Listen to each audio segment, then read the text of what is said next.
welcome. My name is Nidhi and today we are going to be talking about a very special series called The Economic Times Think Diplomacy, presented by BLS International. In this series, we'll be reaching out to ambassadors and high commissioners of various countries to talk about some of the issues and changes that are happening with and between the countries. And Ashu and I will be working on it. Ashu? Thanks so much, Nidhi. And it'll be indeed a very important topic that we'll be talking to across countries, because multilateralism, it appears, is waning and bilateralism is gaining ground. That's what it would appear. But there are too many issues that countries need to discuss, Nidhi. Good point, Ashu. While bilateral talks may be the flavor, but issues like climate change, circular economy and many more such issues need countries to talk with a multilateral traditional approach. What's your sense on this, Ashu? Absolutely, and these could not be the only ones, Nidhi. There are many, many more. Mobility among people, geopolitical, the way countries will have to engage with themselves, all that and many more need to be spoken with that approach. So are you all set to interview Ambassador Bartoli? Since we are already at his residence. Let's go and get down to work, Nidhi. Let's go.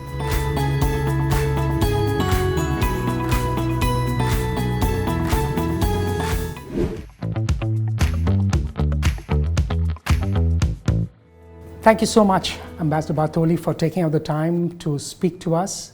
It's a great time to talk, I would like to believe, for the two countries, Italy and India. Just about 80 years into the relationship, diplomatic relationship, the two countries have signed the joint strategic action plan, which could drive the relationship further. What is the trajectory for the relationship? The joint strategic action plan is the demonstration that our two prime ministers took it seriously and want to translate the strategic partnership into action. And so they just identified 10 key priority areas for collaboration, of course, starting from political dialogue, and then trade and investment, science, technology, innovation, startups, space, defense, mobility, talent mobility, migration, connectivity, energy transition, security, and I would say people to people, so culture, inter-university cooperation, sports, and whatever. So this is our roadmap, and we are is covering 2025 for 5 years, and we have started, and we are doing well in your homework. They will meet next year. To touch base upon what has been done. They have met already 5 times in a little bit more than 2 years. They have also frequent telephone conversation. The last was a few days ago, and they touch upon also bilateral international issues, but also the bilateral collaboration. You have seen from the foreword that the Prime Minister dedicated to the autobiography of Prime Minister Meloni,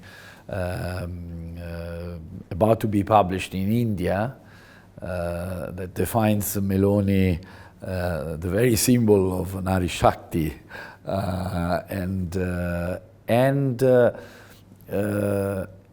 underscores some common values.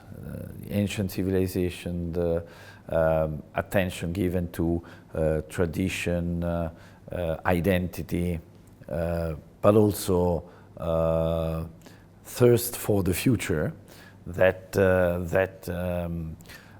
is common to their policies, but also to the mutual interests of the two countries. And so, as a practical example, in terms of visit, we had the visit of the Minister of Industry, the two deputy ministers of Defense and and Foreign Affairs to pave the way for the respective visit of the ministers. So we will have the Minister of Defense. We already had the Deputy Prime Minister and Minister of Foreign Affairs.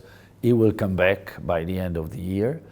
The Minister of University and Research, the Deputy Minister for Transportation. So these only in 1 year and only in one direction. There are other visits in the other direction. Okay, that's fantastic to hear. The trade is also, if we focus a little bit on, you spoke of 10 areas where the two countries are cooperating. Trade, 14 billion. Trade, yeah, trade and investment. Yeah, is more than 14 billion. Of course, in both areas, both trade and investment, we have to make them grow and also balance. Trade is like 9 billion euro, India toward Italy, and the rest vice versa, Italy towards India. In investments, we are making a lot of headway in the sense that we have more than 7 billion euro in investments. Just in the first months of this year, we calculated roughly that investments realized or announced for $500 million from Italian companies. Of course, we want to attract also important and strategic investments also from Indian entrepreneurs, because it's a friendly country, it's a democracy, and so we are interested in developing also this partnership. We are the second manufacturing powerhouse in Europe. We are very good at machinery.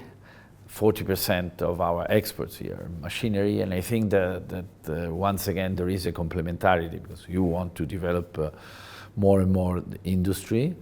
And then there are some sectors from engineering to all the circular economy. You think you think of, for example, waste to energy. Cold chain, precision agriculture, auto components, biotech. So there are many things that we can do. We have also set up some important tools to favor this. We have created a fund of $500 million, so 500 million euro, to finance investments of Italian companies here. So and this is a fund only dedicated to India. Plus, there is the possibility for this company called the CIMEST, that is the company aimed at accompanying Italian companies abroad, to also take equity in the joint ventures, okay. So favor joint ventures with Indian companies, taking up to 49% of the Italian investment. And on the other end, we also have the export credit agencies called SACE. They are practicing push strategies called, okay. Like that, in the sense that we don't oblige. Okay, so also a little bit about the India, Middle East, Europe Economic Corridor, the IMEC. Yeah. What's the scope and what's the promise that it wants to deliver? The promise is rooted in the past, because this existed 2,000 years ago, and so there must be a solid reason. Rome, ancient Rome, at the time of Emperor Augustus, traded with India. At that time was pepper, spices. There was the Golden Road, so-called.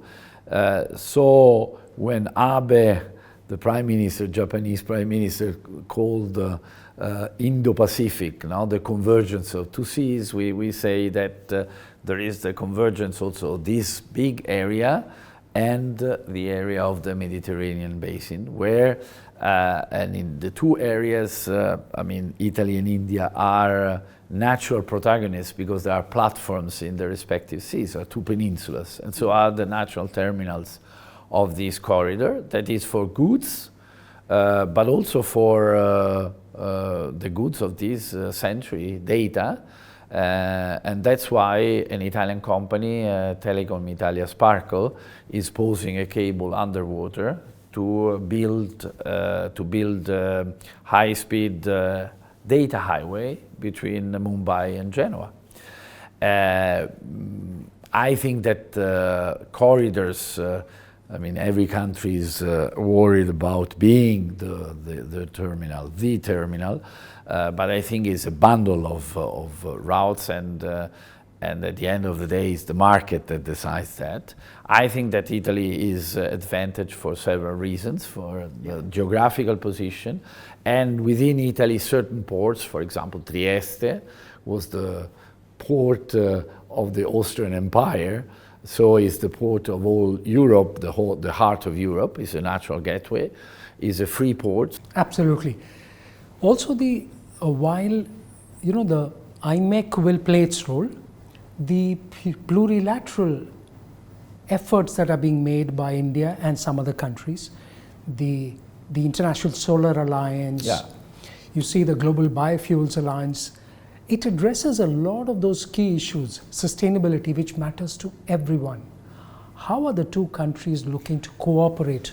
Well, we do appreciate a lot the leadership India is showing and exerting on these global issues, and the role you want to play, especially in the global south. And so Italy adhered immediately to these initiatives, the Solar Alliance, biofuel, CDRI, that is on prevention of natural disaster. Of course, India is one of the most exposed to climate change, and we are making concrete contributions to these, also to these initiatives. For example, in ISA, the Solar Alliance, we are financing some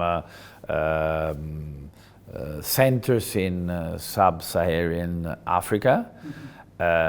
Don't forget that Italy is one of the most important interlocutors for Africa. They are our neighbors, and we are developing a big plan of investment and pilot projects in several African countries with a peer-to-peer approach. We called it Mattei Plan, from the name of an important top manager of ENI that had this philosophy in the 60s. And we can collaborate in Africa on these issues, and not only in Africa. And on CDRI, we also are conducting in India and for India and other countries a program of training, capacity building. We are, as you, exposed to natural disaster, earthquakes, and so we have a civil protection that is very equipped and developed. And biofuel, we are in the top 5 of the producers, and don't forget that we have together is an intergovernmental with several nations, but there is an important center for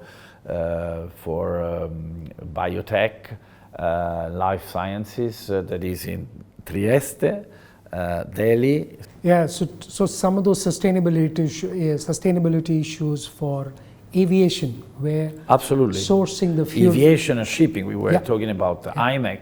We have to make sure that this is also a green corridor. Absolutely. Also, coming to the mobility agreement between the two countries, the youth need it, tomorrow's opportunities need it. How is that going to shape up and maybe be an example for many other countries to look at that partnership? But once again, we were talking about a corridor of goods and data, but of course the exchange must be also in talents. Italy, unfortunately, is experiencing a demographic shift, so we are getting old. I think that last year a quarter of the population was over 65. and that causes also some deficits in the labor market. I don't know, for example, in the health sector, we need around 45,000 doctors and 65,000 nurses. In the manufacturing sector, we need 280,000. In hospitality, we need 250,000. So you see that there is a space for a win-win collaboration. The mobility agreement that we signed at the end of 2023 allows us to, for example, bring to Italy qualified personnel, provided it is trained in Italy. Yeah. And so we are studying opportunities in two main sectors. One is nurses, because there is a very good level, professionally speaking, and so there shouldn't be too much of a problem in recognizing the titles. And the other is vocational training. So there we have more than 700 companies here. Half of them, they have productive facilities, factories, so tech centers. And so we can launch a plan of vocational training that allows the companies to hire this personnel trained here, and then give also them an opportunity to work and live in Italy.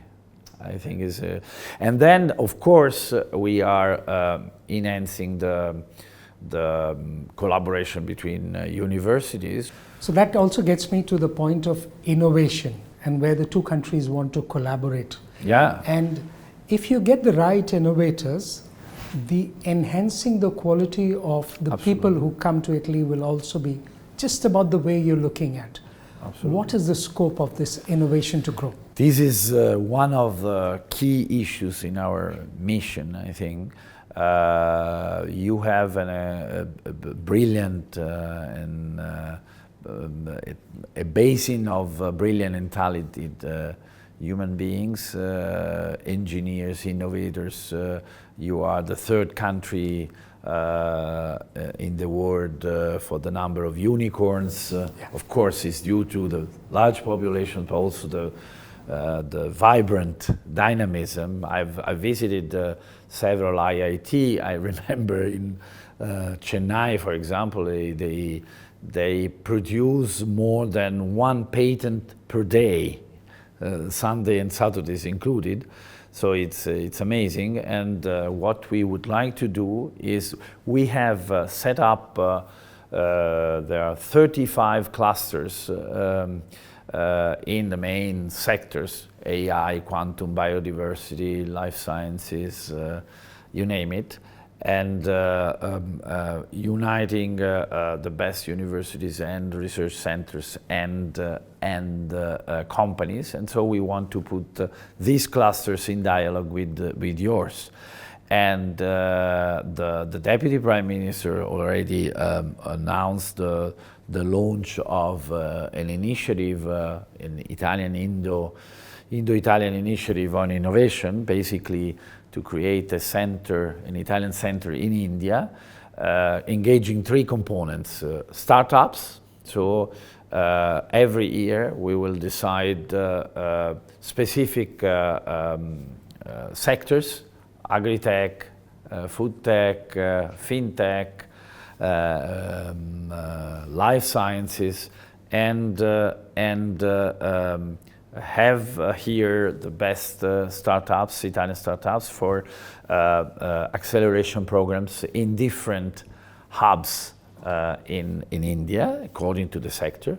Second, we want to engage the best of our companies and the Indian companies, so already established, not startups, but already established companies with an innovation profile. And third, what we were discussing, foster the dialogue between universities and research centers. That also gets me to the point of... Sorry, and we also concluded we renewed the protocol. We have a scientific protocol financing between our Ministry for Affairs and your Department of Science and Technology, financing joint projects. And we did another agreement with our University and Research Minister, financing other projects in complementing the previous agreement. Okay, Ambassador Bartoli, you also wanted to talk a little bit about the cooperation between the two countries in space and defense. Yeah, space is a good example of innovation, business, research. We just had a mission to Bangalore, Hyderabad and Delhi with a group of very nice companies, from big to smaller ones in different sectors of space, you know, from space exploration, Earth observation. We cover the whole value chain. Frankly, Italy is, you are the fourth country having landing on the moon. Italy launched its first satellite more than 60 years ago, and we do design and build half of the International Space Station. The pressurized modules where astronauts live and work are designed and built in Italy. So we can do a lot in terms of collaboration between agencies. ISRO and the Italian homologue ASI have already identified projects in Earth observation with commercial also applications, heliophysics and space exploration. We did a wonderful dialogue between businesses. We will set up a matchmaking mechanism. Already a new mission is coming in the next month to Bangalore. And we started a dialogue on space. In defense, defense is once again a question of research, business, but also trust. Space and defense have also this core component of mutual trust. And I think that there is a lot of space, a lot of margin to develop projects of co-design, co-development and co-production together here in India. So that gets me to the point of culture. How is that being pushed by the embassy in India so that the Indo-Italian partnership can grow? Very much so, because I mean, suffice it to see the number, we are top in the UNESCO list as a simple gauge of that, but of course we know that we are heirs to ancient civilizations, but we are doing a lot in the present and for the future. We have one of the most dynamic, I think, I say with pride, cultural centers. We did, just in the last few months, we took for the first time a universal artist like Caravaggio, first time in India, in Delhi, Bangalore. Now we'll go to Mumbai. We just closed a wonderful exhibit on Roman mosaics. We will open a new one called Shared Stories to demonstrate that art, not only trade, linked us during the centuries from Rome onwards. We will have Biennale here because India decided to open a pavilion in Venice Biennale, but before that we are bringing Biennale here, engaging some Indian artists. We had just a focus on Italian movies at the International Film Festival with more than 30 Italian movies, so lots of projects. And also of structured collaboration, not just events. For example, an agreement between museums to favor not only exhibitions and loans, which is already important, And we are eager to help and foster Indian exhibitions in Italy to raise the awareness on your civilization, but also exchange of expertise, of experts, digitalization of manuscripts, new technologies applied to archaeological surveys, artist residencies. You know, we have a lot of projects ongoing, not only in culture. We were talking about people to people as such, but also in sports, because sport is a great vehicle of friendship, and also business, and also social activities. So I must mention here, Ambassador Bartoli, Italy is part of the Cricket World Cup next year. Yeah. And they'll be visiting India and Sri Lanka, where the matches are going to be held. So it'll be wonderful to see the Italian team, which comprises one of them is an Indian who's doing very well, Jasprit Singh. So it'll be wonderful to see. So it'll be wonderful that the Italians can learn cricket from India, and possibly, as the mobility agreement allows, sports is one of the area. Maybe Indians can learn a little bit of football from four-time world champions. Absolutely. When I was saying we have experience, is said really in a friendly way, in the sense that we are able to share our know-how, but at the same time we are eager to learn. We don't want to teach or lecture anybody, and frankly, we express all our admiration in front of the role India plays in cricket. We are a small, young team. We are proud of entering the T20 and happy that this is played also here. And not by chance, we already fostered an agreement and a dialogue between our respective federations, because we want to have Indian coaches train our players. Fantastic speaking to you, Ambassador Bartoli. Thank you so much for your time. Thanks to you. Thank you so much. Thank you.